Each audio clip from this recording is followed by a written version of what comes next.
Robert টি কিওসাকির লেখা rich dad poor dad একটি ব্যক্তিগত ফিন্যান্স বই যা কিওসাকির দুই পিতার আর্থিক দর্শনের বিপরীতে তার জৈবিক পিতা দরিদ্র বাবা এবং তার সেরা বন্ধুর পিতা ধনী বাবা।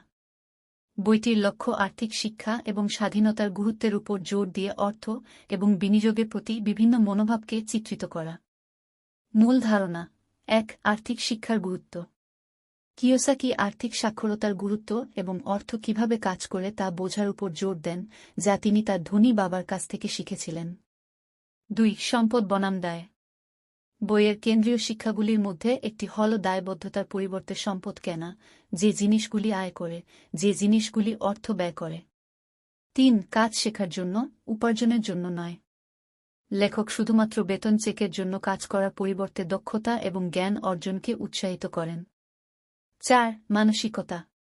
বইটি ধনী বাবা, উদ্যোক্তা এবং বিনিয়োগ কেন্দ্রিক, এবং দরিদ্র বাবার, প্রথাগত এবং কর্মসংস্থান কেন্দ্রিক, মধ্যে মানসিকতার পার্থক্য নিয়ে আলোচনা করে।